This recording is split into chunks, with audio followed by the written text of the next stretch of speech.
Bueno, estamos transmitiendo en vivo. Buenas tardes. Frías tardes por el este también, de aquí de Rocha, contra el océano. La Organización de Conservación de Cetáceos convocando a un encuentro muy especial con una mirada distinta hacia el océano y hacia lo que los océanos nos brindan. Hemos hablado de servicios ecosistémicos, hemos hablado de la importancia de los océanos desde su punto de vista biológico para la conservación. Hoy vamos a abordarlo desde un lugar menos tradicional, que es bastante desafiante, porque normalmente los que nos siguen están acostumbrados desde un lugar. Y para eso estamos esperando a Alejandro Korch, a quien conozco hace muchísimos años y tengo el gustazo de recibirlo. ¿Qué tal, Ali? ¿Cómo estás ahí? Te veo. ¿Cómo estás, Rodrigo? Qué lindo verte ahora. Qué bueno. Sí, ahora sí, ahora sí. Qué bueno, qué bueno. El frío se vino con toda a la cueva del oso, ¿no? Y bueno, ese es el mensaje que llega en esta época, menos mal, tiene esa época del invierno, así que bueno, un gustazo estar en este encuentro virtual que nos debemos hace tiempo, el presencial, por, bueno, los dos bastantes comprometidos con caminos que se cruzan como ahora, que me parece muy interesante poder eh, darle ese lugar distinto a mostrar cómo los océanos han sido y siguen siendo un lugar de sanación, Mm. no solamente eh, desde el punto de vista biológico, cuando los franceses, especialmente un médico francés, empezó a curar tuberculosis estando en el mar, con las propiedades del agua de mar, que tiene nuestro mismo plasma sanguíneo, la misma composición química que nuestro plasma sanguíneo, somos mar circulando por nuestra sangre. Y cuando tuvimos este reencuentro lindísimo por los animales del mar, Mm. eh, me pareció una buena oportunidad para conversar contigo desde ese lugar, ¿no? Desde un enfoque más profundo y de lo que, si bien no vamos a entrar en detalle hoy de algo bueno, que todavía además no se lanzó, ¿verdad? Que es un trabajo que estás haciendo Mm. lindísimo con los animales del océano y cómo nos conectamos desde ahí con, particularmente estuvimos hablando de tres animales, ¿no? Que era la Mm. ballena, los delfines y los tiburones. Tiburones y rayas, ¿no? Y eran cinco, y la orca, la raya y Y, la y orca. la, y la orca, ok, y la orca.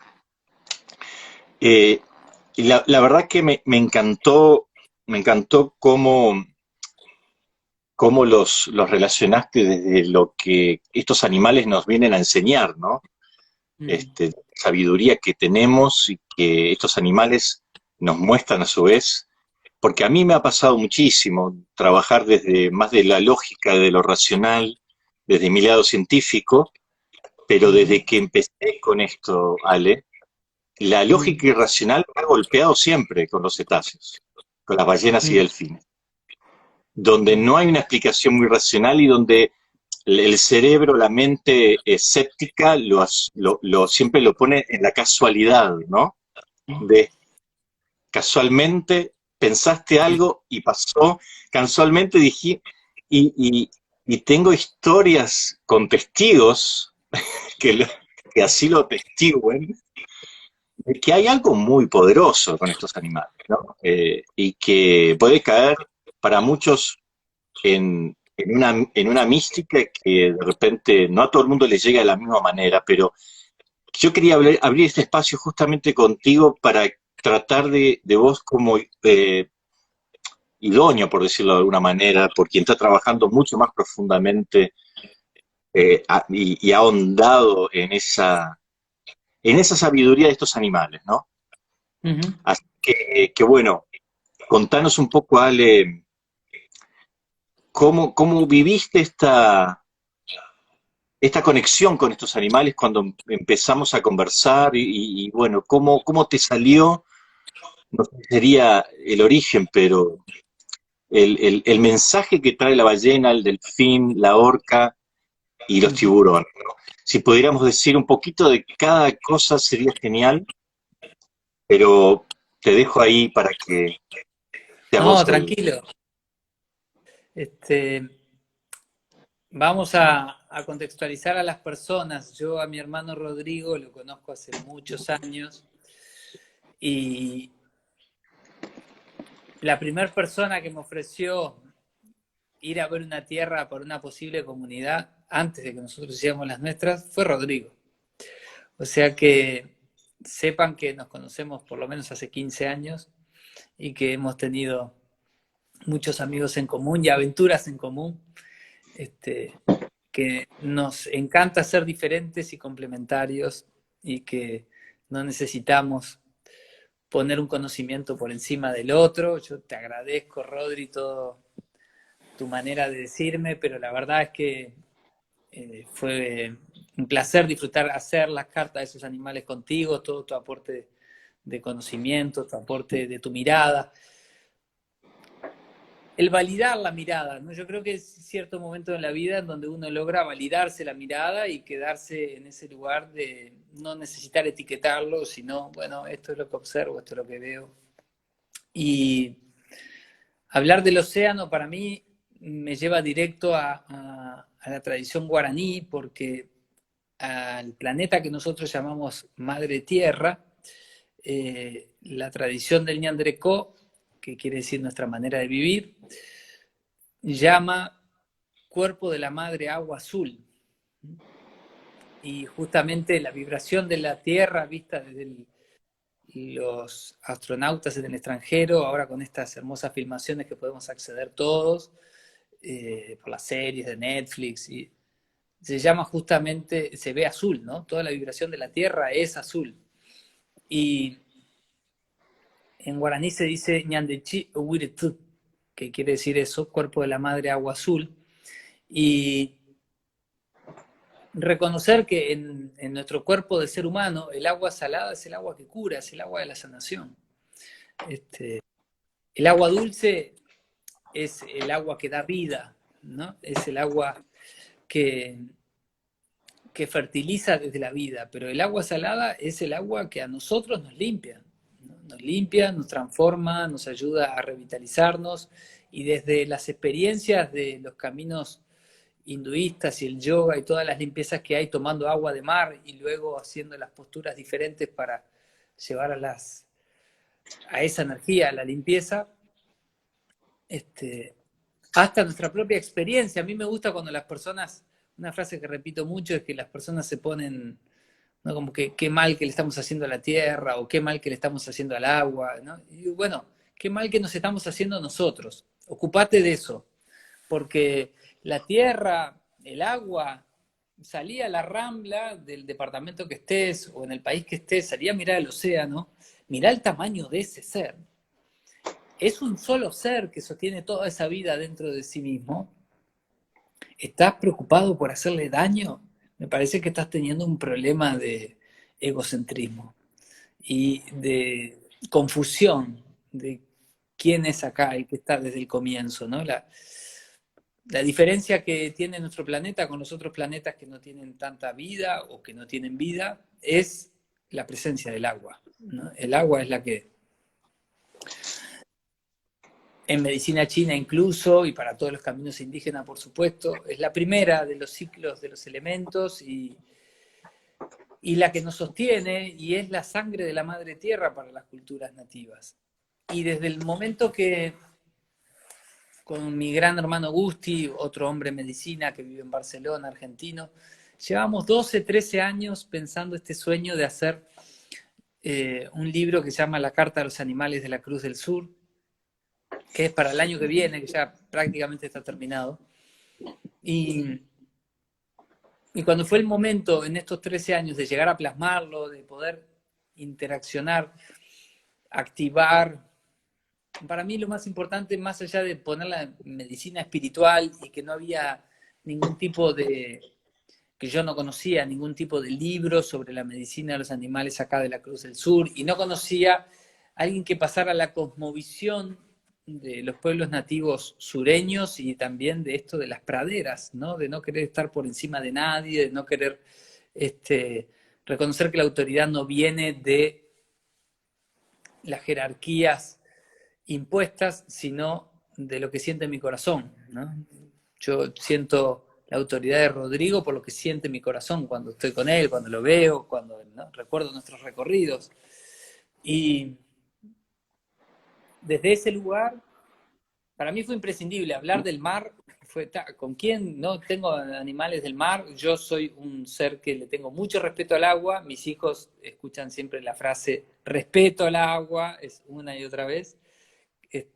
Al llegar a las olas, no jueguen, diviértanse, vamos, pero siempre respeto al agua. A mí me encantaba, de niño me revolcaba todas las veces en las olas, he comido arena como soy loco, y era Rodrigo la persona, ¿no?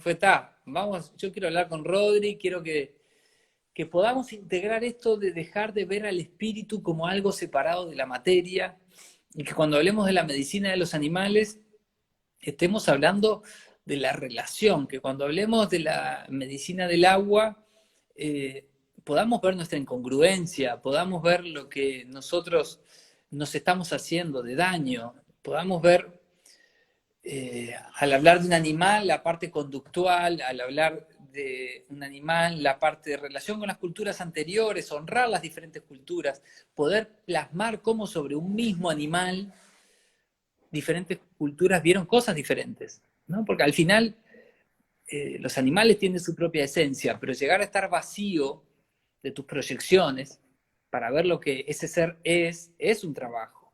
Y es un trabajo que tiene contexto también, ¿no? Que tiene, sobre el mismo ser podemos ver cosas tan diferentes, ¿no?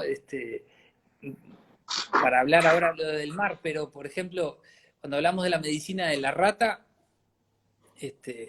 Oriente ama a la rata. La rata es el primero de los símbolos del horóscopo chino. La rata es alabada por su inteligencia, ¿no?, por su ternura. Y Occidente la odia, ¿no? Hubieron unas enfermedades muy grandes en Europa por las pulgas que portaban las ratas. En realidad se le responsabilizó a las ratas, pero era por las pulgas de ellas. Y decir, ¿cómo sobre un mismo ser dos culturas pueden, así totalmente diametral, ¿no?, lo que ven? Entonces, también el llegar al aporte biológico, la mirada integrativa, poder ver una totalidad, tenía ese fin de poder hacerlo en relación, de dejar de poner de que yo, que trabajo con el mundo del espíritu, de que el espíritu está por encima de las otras disciplinas. No, no. El espíritu tiene una función supra, sí, una función supra de una mirada que necesita estar desligada de la realidad para poder afectar de un modo, como es el espíritu, su esencia, a la realidad. Pero no es más que ninguna otra disciplina. Necesitamos complementarnos, vernos, honrarnos, ponernos a la misma altura, charlar. Me maravillé con muchas historias que me hiciste de los animales, de tu mirada sobre ellas, ¿no? Porque qué es lo que nos maravilla es justamente eso, cómo el corazón de alguien puede estar viendo esto. Yo no me animo a ponerme al lado de una ballena como te animás vos, ¿no? Lo más cercano que estuve fue nadando con tortugas, ¿no?, en libertad, en el Caribe. Fue un goce, ¿no? Fue realmente maravilloso, pero íbamos a ir a nadar, pues estábamos de unas vacaciones con el tiburón ballena. Mi hijo, el más pequeño, no podía, el grande sí, hace años, entonces ponele que el grande tendría 8, 7, 8, sí, tenía 8. Y claro, no podíamos ir porque él ya tenía 8 y podía, pero los tiburones no entraron, la legislación es diferente, si no aparecen muchos tiburones no se permite, el mar estaba revuelto y no fuimos.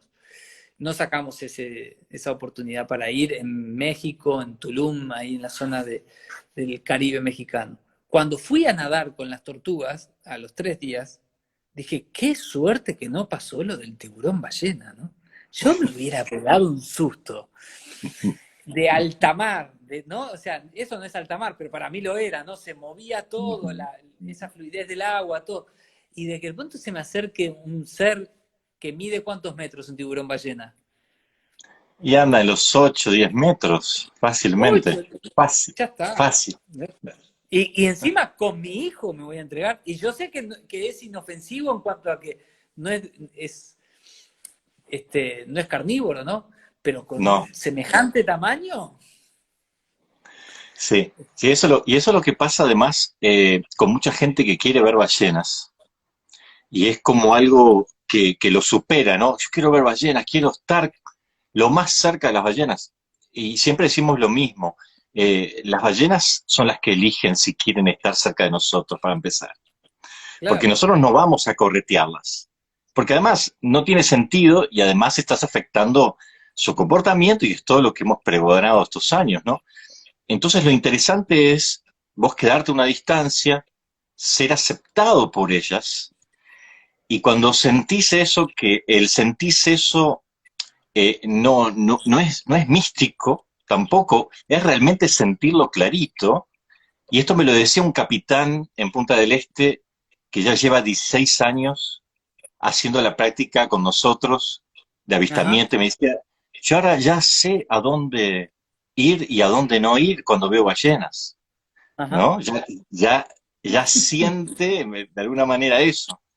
Y relacionado a lo que vos decís, ¿no? Cuando se te vienen encima estos 10 elefantes, que Mm, es lo que pesa una ballena franca promedialmente, la mm, gente entra en un cierto pánico controlado, pero ves que hay un pánico controlado, y claro. en ese control del pánico, que vos le decís, no pasa nada, las mujeres por lo general ves que se le empieza a caer una lágrima, Ujú, y hay mujeres que lloran desconsoladamente sin parar, ¿no? Y sin poder controlar ese mm, sentimiento.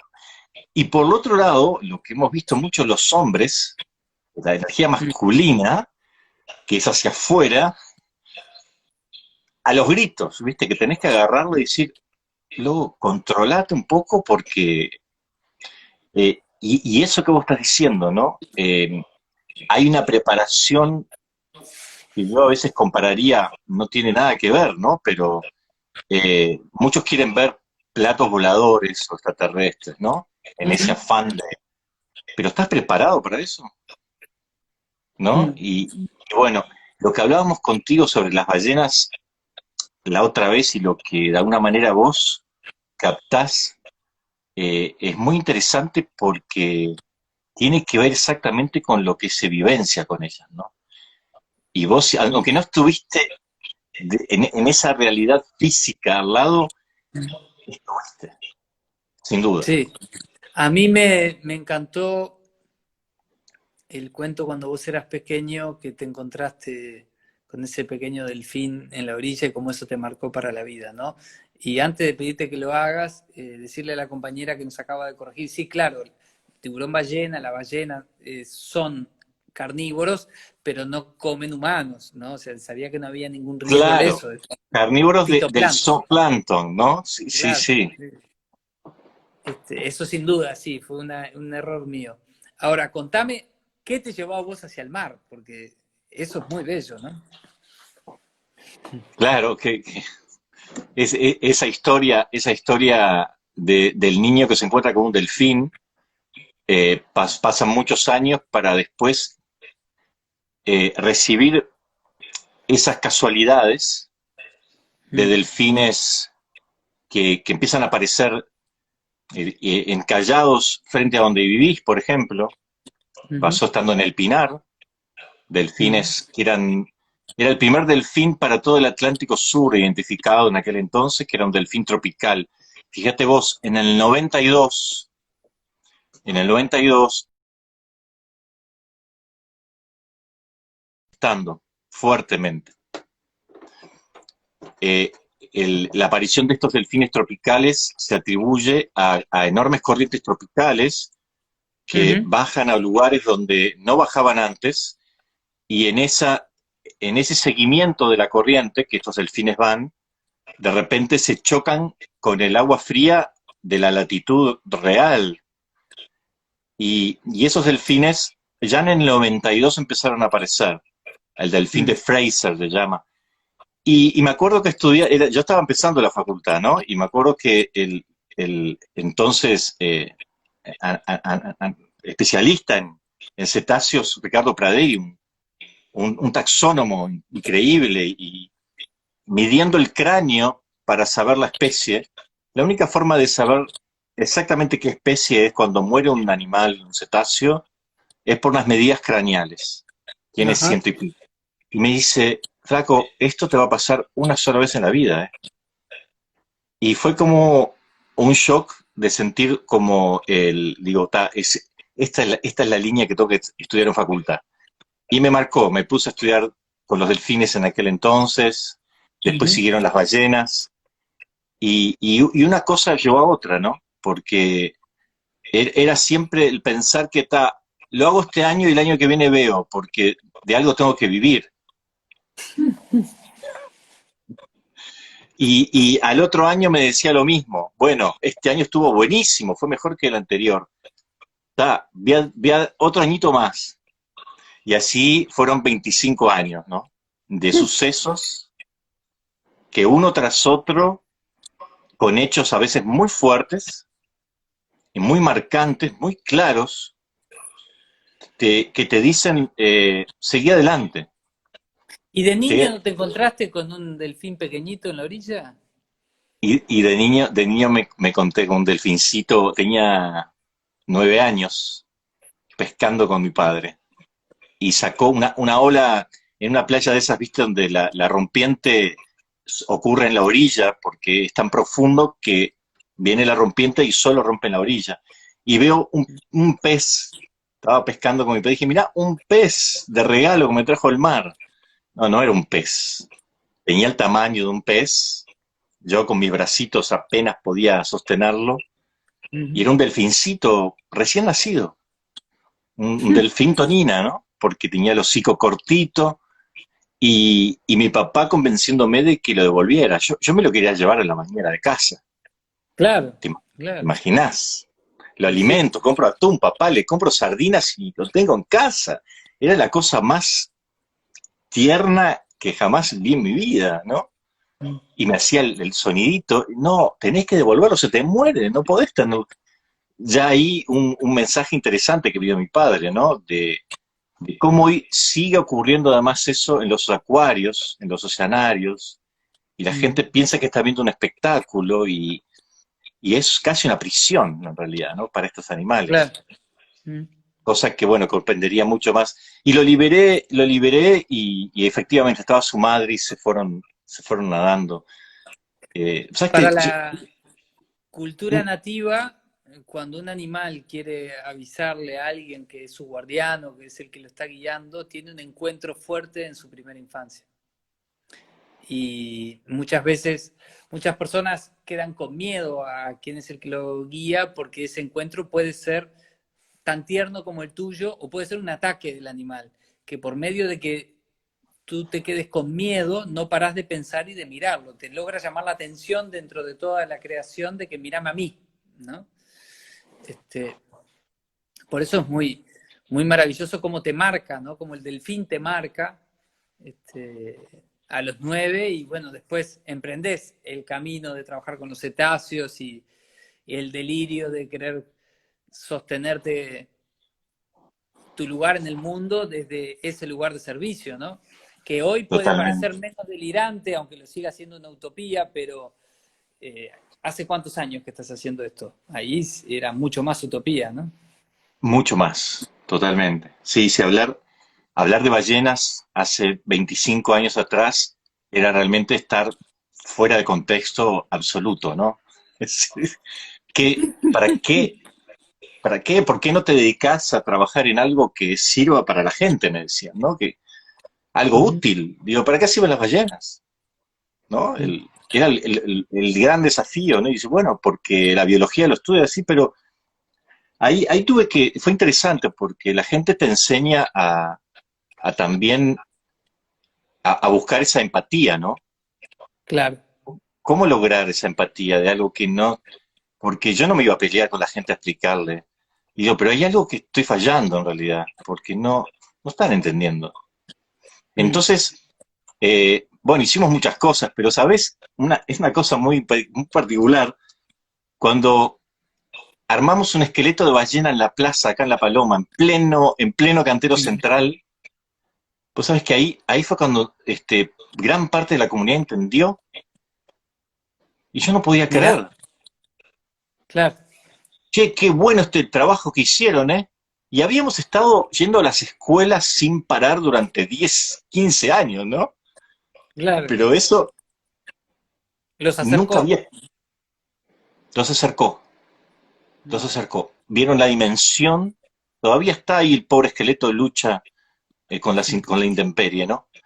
Pero fue interesante para ver, y eso es para todas las organizaciones que trabajamos eh, el ambiente, la naturaleza, el gran desafío es lograr la empatía en los políticos, en las personas Mm. que no tienen esa empatía, que Doña Rosa está viendo cómo sobrevive con su jubilación, Ujú. ¿no? ¿Y qué me venís a hablar de ballenas? Acá en Rocha era la cosa más fuera de contexto, excepto para Mm. algunos.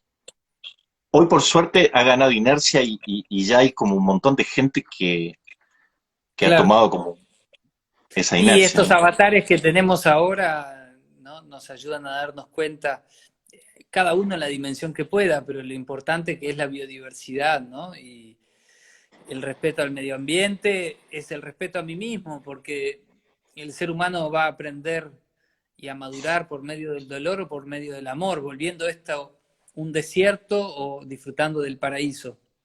La realidad es que el camino ya está tomado, lo que nos está pasando ahora no es un camino nuevo. Los estudios dicen que hoy consumimos una tarjeta de crédito de plástico por mes. Cada ser humano se come una tarjeta de plástico por mes, que viene en los alimentos y en el agua también, ¿no? Incluso en el agua embotellada. Mm.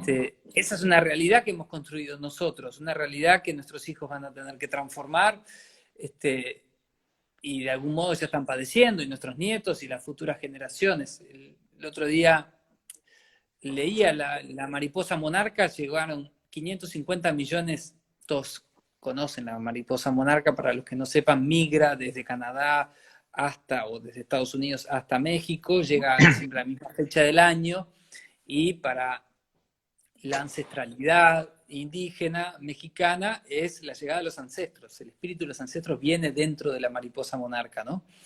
Y en el 2004 llegaron 550 millones de mariposas, ¿sí?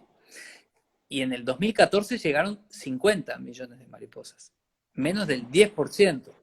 Esa es una realidad que estamos teniendo. Yo justamente, porque la biología se encarga de decir todo eso, en el caso de hacer este libro, ¿no? Que es para el año que viene, decidí no ponerlo en cada animal, porque las cifras eran tan devastadoras que te alejaba, ¿no? Y justamente para poder acercarnos a valorar cada uno de estos seres sagrados que tienen sus propios propósitos más allá de los nuestros, que no son materia prima ni material de consumo, que son hermanos que están haciendo su propia experiencia y en muchos casos en profundidades más grandes que las nuestras, como hablamos de los cetáceos, por ejemplo. No sé si más o menos, con desafíos diferentes, ¿no? Con esa capacidad que Ujú, tienen oleográfica o de cantar y que se escuche en todo el ujú, planeta, ¿no? Y de hablarse ujú. entre ellos. Este, Ahora te voy a pedir algunas de las características, ¿no? Pero es muy fuerte justamente el reconocer que esto es un rumbo tomado ya desde hace muchos años, y que la naturaleza, ni bien nosotros nos quedamos quietos, se recupera a sí misma. Cuando vos querés que vuelva a la armonía, no hagas nada, deja que millones y millones de años se restablecen solos. Ahora, ¿cómo podremos llegar a tener la humildad para interactuar con la naturaleza desde ese lugar de aprendices, de poder Mm. ver cómo lo hace, cómo la norma no es la batalla, sino la cooperación, el reconocer cómo el complemento es la manera, la inteligencia brutal que tiene una ballena al elegir comer el zooplancton, ¿no? Lo que hace para que exista después, ¿no? Bueno, todo eso que vos me enseñaste y me compartiste. Decime, contanos esto, por ejemplo, ¿no? Y tomalo como punto de partida para contarnos un poquito de la magia de los cetáceos. Por dónde empezar, pero sí, concuerdo plenamente y hay algo que el otro día dije en una charla con la gente de Adidas Runner, que es un grupo lindísimo preocupado por la conservación del ambiente, de las playas, del océano. Ujú. Y esto mismo, que en realidad eh, lo que está pasando es un boomerang, ¿no? Es lo que le hemos hecho al planeta, a nuestro ambiente, está volviendo. Entonces, preocupémonos ahora desde otro lugar quizás, porque si no hemos aprendido, porque la idea era aprender de que el planeta se estaba enfermando, ¿no? Ujú. Pero como que no reaccionábamos. Ahora estamos empezando a reaccionar porque los enfermos estamos siendo nosotros, Exacto. o, o aquellos que más enfermaron el planeta o que viven en un contexto bastante nocivo para el planeta. Son los que más están enfermando. Entonces, dice, bueno, pensemos ahora entonces en nuestra propia salud. Lo que le está pasando al planeta es lo que nos está pasando a nosotros, y es un proverbio bien antiguo, ¿no? De los Sioux, ya Mm. de hace más de 2 siglos, ¿no? Pero con las ballenas lo que nos pasa cuando estamos con ballenas es muy transformador. Ujú. Y eso es lo interesante y va con lo que vos decías.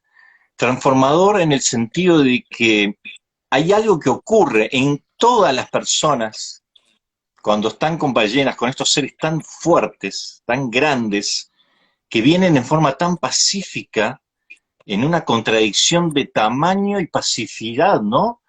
Ujú. Son enormes que podrían aplastarte y destrozar el bote en el que estás, y sin embargo vienen y te pasan a 5 milímetros con su cola, sabiendo exactamente dónde estás, ¿no? Mm. Y diciéndote cosas, ¿no? ¿Y cómo hace una ballena para saber exactamente dónde estás? Es esto que vos decías de la especie de holograma, ¿no? Que tienen. Una de las razones por las cuales los biólogos han explicado por qué los cetáceos tienen un cerebro tan desarrollado. ¿Para qué? Ujú. Tienen el cerebro más desarrollado que nosotros. Y cuando digo desarrollado hablo de la parte gris, de la que nos hace conscientes, en donde están estas células que se llaman fusiformes por los biólogos, que es donde Ujú. supuestamente reside la emoción. O Ujú. sea que estos cetáceos tienen concentraciones enormes de estas células, por lo tanto la emoción, esa que a veces pensamos que trasladábamos a los animales como están tristes o están alegres, puede suceder, es muy probable. Y Mm. entonces la explicación de un cerebro tan grande, además de eso, es porque ven a la perfección y el sonido transmite mucha más información que la luz, Ujú. porque el sonido puede determinar si un objeto es sólido, hueco, caliente o frío, Ujú. y nosotros viendo un objeto no podemos saber si está frío, por ejemplo. Claro. Y de ahí es difícil imaginarse el mundo de las ballenas, Ujú. porque viven en otro planeta, viven en otro espacio-tiempo, totalmente. Claro. Mm.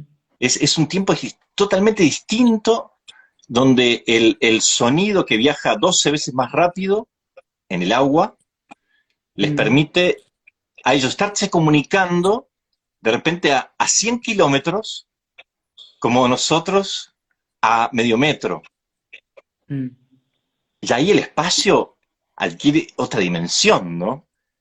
Se podrían estar comunicando de polo a polo y además reconociéndose las voces, que eso es lo más fuerte. Yo reconozco la voz de Ale que me está hablando en el Ártico. A ver, espera. Ah, mira, el Ale, porque además tu frecuencia es Mm. específica y viaja por un canal específico. Ujú. 25 Hz, ponele, ¿no? Sí. Entonces yo me sintonizo mis 25 Hz para escuchar a Ale que está en el Ártico. A ver, mirá, el Ale, allá. Y Eh, encima eh, componen música.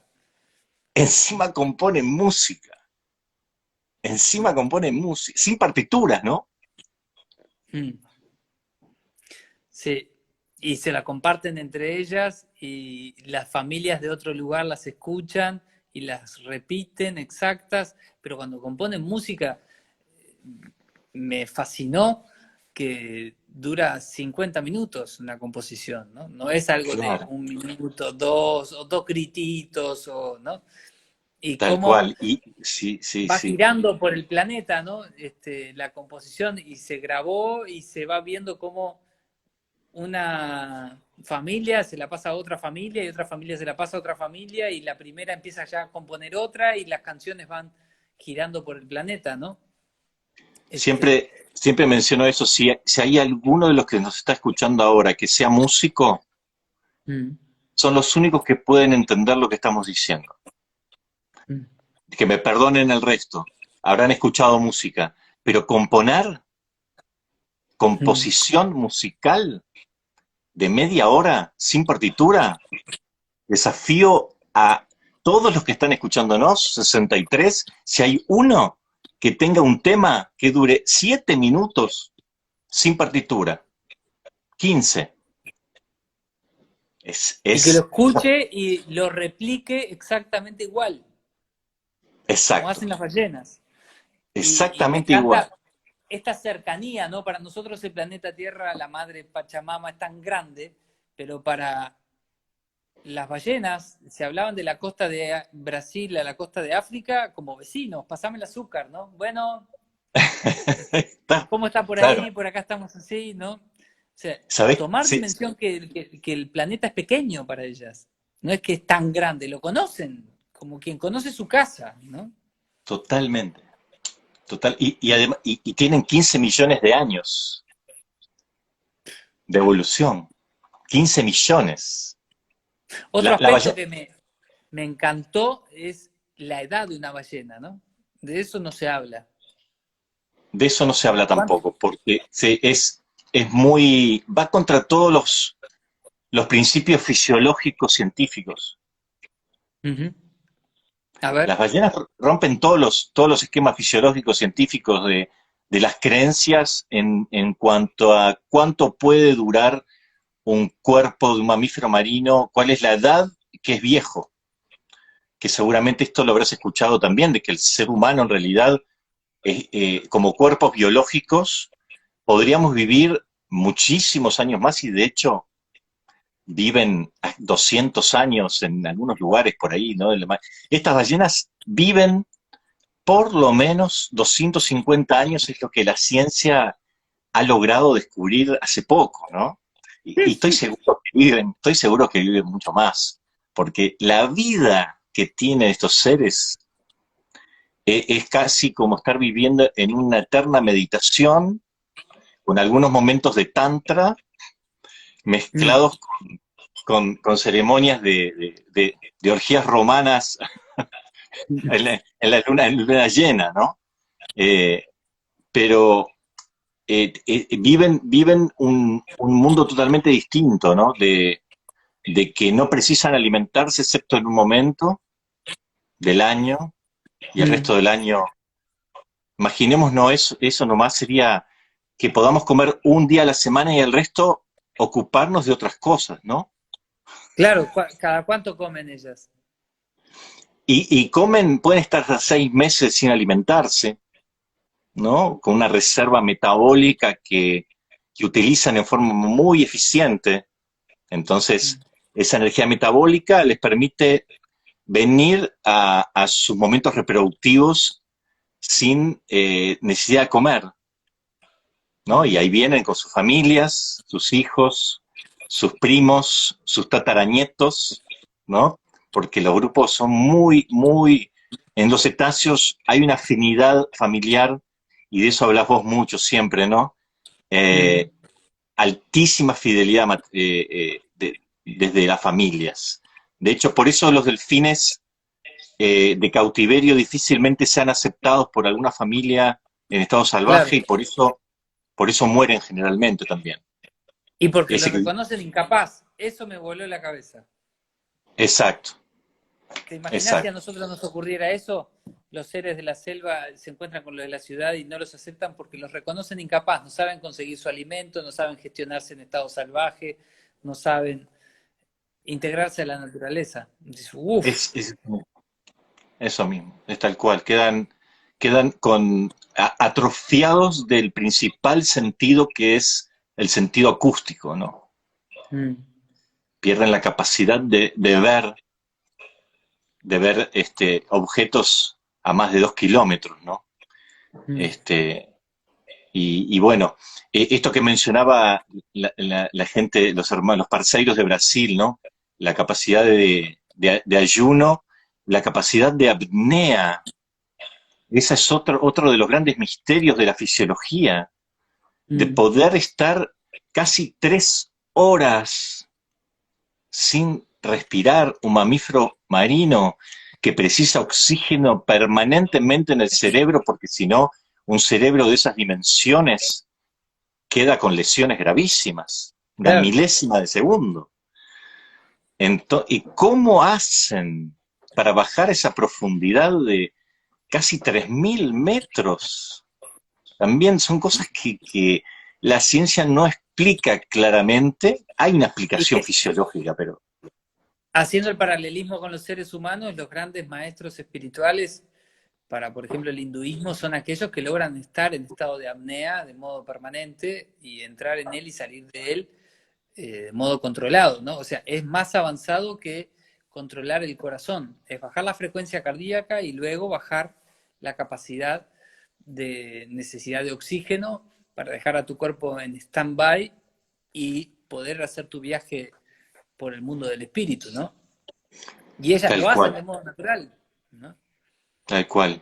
Y hay algo interesante ahí, Ale, también, porque nosotros como seres humanos tenemos un eslabón perdido, ¿no? Uh -huh, Hay un eslabón perdido en la evolución del ser humano, del Homo uh -huh, sapiens, Homo erectus, la cual hay una gran línea que viene de que en realidad somos homos aquaticus. ajá, a ver. Y una explicación, hay un par de explicaciones muy sencillas. Una es esta que vos decías, cuando entramos en el agua, automáticamente nuestro corazón cambia la frecuencia de latidos, Ajá. automáticamente. La otra es, ¿para qué precisamos esto que tenemos acá? En tierra no nos sirve de nada. El simio tiene un orificio fijo.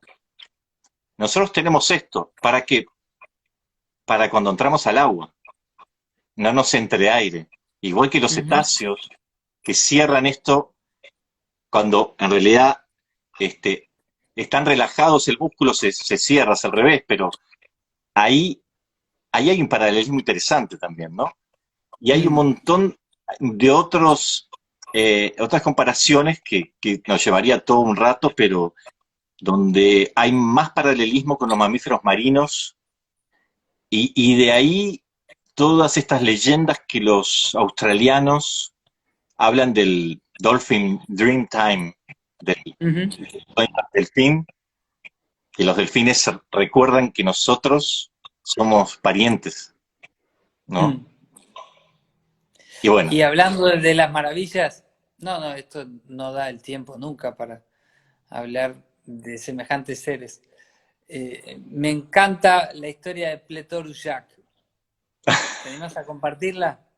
Pelor Jack, maravilla, maravilla. El delfín, el delfín gris que hace poco se descubrió que se cruzó con otro género que no era de su Uh -huh, especie y está saliendo un híbrido uh natural -huh, y este delfín gris, la historia es de las más increíbles de capacidad de memoria y de un gran mensaje, ¿no? Pelor Jack guiaba barcos en Nueva Zelanda cuando no había ningún sistema tecnológico que permitiera entrar en un fiordo muy complicado, de muchas Ujú. rocas, donde casi ningún navegante se animaba a ir porque era un estrecho muy preciso para entrar. Hasta que apareció Pelorus, que empezó a guiar a los barcos hacia ese fiordo, donde había un pueblito que por las montañas que hay en Nueva Zelanda vivía muy aislado. Gracias a Pelorus, los barcos empezaron a entrar y el pueblito empezó a tener una economía y una vitalidad de desarrollo. Hasta una moneda en ese pueblito sigue estando. Pero un día alguien le disparó a Pelorus Jack y Pelorus Jack desapareció de escena. La pregunta del pueblito era lo que habría pasado. Pero aparece otro delfín gris, muy parecido a Pelorus, que empieza a guiar barcos de vuelta. Y la pregunta era, la discusión del pueblo durante algún tiempo era que un bando decía que era Pelorus y otro bando decía que no era Pelorus, porque típico humano, ¿no? Sí, total. Confirmaron que era Pelorus el día que apareció el barco de donde salió el disparo, que lo hirió, porque en vez de guiarlo por el canal, a ese barco Pelorus lo guió, pero hacia las rocas, y naufragó. Fue el único barco que hizo naufragar. El único barco que hizo naufragar. Y viendo esa noticia, llegó a ser tan importante ese delfín que era comienzo de 1900, encontré las tapas de los diarios de Inglaterra invitando a la gente a ir a conocer a Pelorus con fotos de él, que estaba en total estado salvaje, y pasó a ser la principal atracción turística para convocar a la gente a ir a Nueva Zelanda, ¿no? Tal cual, Y tal cual. hay fotos y Pelorus no guió un día o dos o tres. Ahora de memoria no me acuerdo si fueron 11 o 18 años, o sea, Sí, un sí, sí, montón de por tiempo. ahí. Los barcos llegaban y se quedaban esperando que el delfín se pusiera adelante y él los llevara. ¿No? Y lo hacía de modo desinteresado, servicio de amor. ¿No? Exacto. Eso que acabas de nombrar, que tiene un nombre técnico, es que hay altruismo eh, interespecífico, ¿no? Ajá. Es una condición elevadísima en la sociedad de los cetáceos. El altruismo es como una regla innata que explica en parte por qué tantos cetáceos encallan en una playa cuando vos ves que más de la mitad están en perfecto estado. Mm. Y a mí me tocó participar en un rescate en el 99, no sé si se acuerdan, en el 99 en Jauriberri, en calle de Sí. Falsa Zorca, ¿te acordás que fue Mm. Sí, tremendo? sí, sí. Y me acuerdo que había un montón de crías y madres con crías que estaban perfectas, no Mm. tenían ninguna, y que fueron rescatadas. Mm. Ese altruismo ahí, supuestamente la explicación es que el líder de la manada cuando encalla, todos los Mm. demás eh, van atrás porque es como lo mejor que puede pasar y ahí opera esa condición incuestionable de que hay que estar apoyando al líder de la manada, Ujú. no importa qué. Y con los seres humanos ocurre en muchos. Yo les recomiendo, ya terminando un poco, se nos está acabando, recomiendo a la gente que, y a ti también, Ale, si no fuiste con Sí. tus gurises, en Tramandaí, muy cerquita de acá, en Ujú. Tramandaí, todavía ocurre este fenómeno que ocurre en pocos lugares en el mundo, donde los delfines reconocen a los pescadores y viceversa, y hay una manada de delfines que colabora con los pescadores y los pescadores colaboran con ellos, porque al delfín se le hace más fácil comer cuando le arrean los pescados, el pescador tira la atarraya y cuando Ujú. la tira los espanta para el otro lado y para el delfín es facilísimo comer. Claro. Sí, sí, Eso, cooperación. esa cooperación no tiene paralelismo en ningún animal de la naturaleza que sea salvaje, ¿no? Mm, qué No belleza. hay. Sí, por lo menos con humanos, ¿no? Exacto, con humanos, con Porque yo humanos. ahora, por ejemplo, trabajando con esto de los animales, descubrí tantas maravillas que el lagarto duerme con la lechuza vizcachera y con un roedor que acá no hay en Uruguay, que hay en Argentina, en Las Pampas, la vizcacha, duermen Ujú. juntos. O sea, comparten las madrigueras en esta época de invierno, siendo que se podrían comer las crías, Maravilla. que la lechuza come crías y el lagarto también, ¿no? Y sin embargo, comparten la madriguera en una situación de cooperativa, ¿no? Una cooperativa de vivienda, juntos y se respetan Claro. entre las especies, ¿no? Una maravilla. Bueno, agradecerle Eso. a toda la barra que se fue acercando, bueno, Lana, Ferrando, mandarte un abrazo ahí a todas las diferentes amigas y amigos, a Virginia, mi compañera de Maturana, que se presentó por ahí. Este, ahí te preguntan, porque esto es para vos, el lobo marino y la otaria. Sí, son dos especies distintas, ¿no? El otárido son los leones, son los que tienen Ah, peluca, que le llaman justamente el peluca, le llaman. Y los otros son el lobo fino, de dos pelos, el que más abunda, y es que se confunde mucho, ¿no? También en- normalmente, porque no son los lobos marinos que están atacando la pesca artesanal, sino que son los leones marinos. Los leones mira, marinos, y los leones marinos es una población, una especie que eh, no está poblacionalmente tan bien como el, el propio lobo fino, ¿no? Lobo fino es el que cazaban siempre, ¿no? Y bueno, esa es una misión que tenemos este año también, Ale, interesante con los lobos marinos. O sea, qué abriendo bueno. el horizonte hacia otras especies, porque el océano está llamando a gritos. Hay una situación que no vemos porque no somos acuáticos, pero tú Ajá. la mencionabas, la dosis que hay de microplásticos en los océanos es realmente tremenda, nos la está devolviendo porque allí, bueno, a través del agua, a través de los peces también, y, y bueno, todavía estamos a tiempo, y eso es lo bueno aquí, tenemos un océano Ujú, prístino todavía, ujú, bastante prístino, y ahora hay un movimiento por volver a las exploraciones sísmicas de ujú, grandes detonaciones.